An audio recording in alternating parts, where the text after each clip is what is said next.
एक ऐसा कब्रिस्तान जिसे मौत के बाद मुर्दों को गहरी नींद में सोने के लिए बनाया गया, लेकिन जो बन गया है वैम्पायर्स यानी पिशाच का अड्डा। हम बात कर रहे हैं लंदन के हाईगेट कब्रिस्तान की। इस कब्रिस्तान में बहुत से लोगों ने वैम्पायर्स को देखा है, जो कि आए दिन इस कब्रिस्तान में घूमते रहते हैं। अभी तक वैम्पायर्स के बारे में दुनिया भर में केवल अटकलें ही लगाई जाती है, लेकिन इस कब्रिस्तान में कई बार लोगों ने मौत के इन राक्षसों को महसूस किया है। आप खुद ही महसूस कर सकते हैं कि कोई भी ऐसी जगह जहां आप अकेले हो और कोई ऐसा साया जो आपके आस-पास ही किसी मुर्दे के शरीर से खून पी रहा हो, तो कैसा महसूस होगा। वैसे भी दुनिया भर में कब्रिस्तान का नाम सुनकर लोगों को भूत, प्रेत और आत्माओं का ख्याल आ जाता है।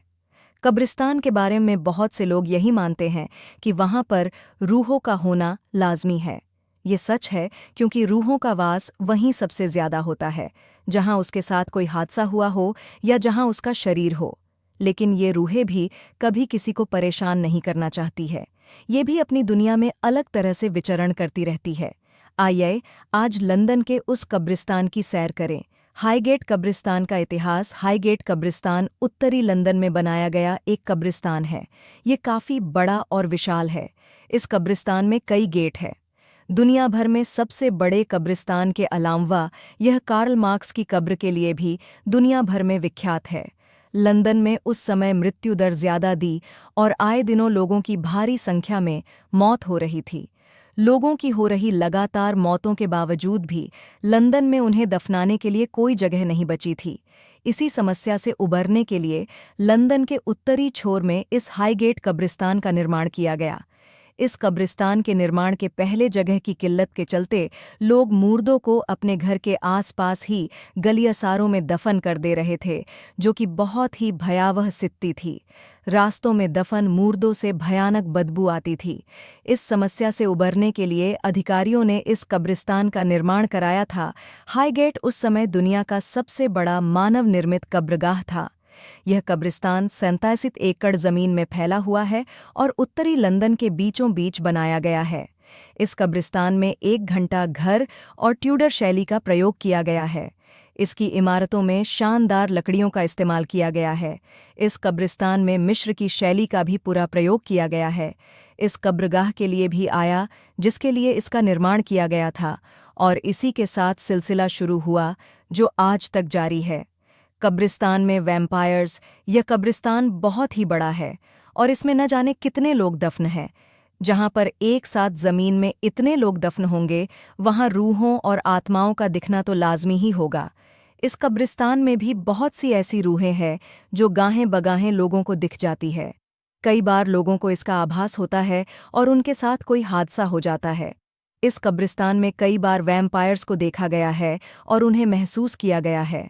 सबसे पहला मामला जो प्रकाश में आया था वो था सन 1970 में, जब स्कूल की 2 छात्राओं ने कब्रिस्तान के एक किनारे एक वैम्पायर को बैठा देखने का दावा किया था। उन दोनों छात्राओं का कहना था कि जब वो स्कूल से लौट रही थीं और जब वो कब्रिस्तान के पास पहुंची तो उस समय शाम हो गई थी और हल्का हल्का अंधेरा शुरू हो गया था। उसी समय उन्हें कुछ अजीब सी आवाज़ सुनाई दी जो कि कब्रिस्तान की तरफ से आ रही थी। उस समय जब उन्होंने कब्रिस्तान की तरफ देखा तो वहां एक आदमी जैसा कोई बैठा और कब्र से शव को निकालकर उनका खून पी रहा था।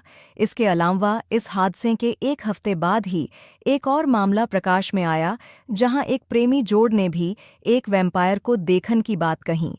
उनका कहना था कि वो दोनों कब्रिस्तान के तीसरे गेट की तरफ से रात में गुजर रहे थे। उसी वक्त उन्होंने एक बहुत ही बड़े आदमी को देखा जो कि सामान्य लंबाई से बहुत ज्यादा था।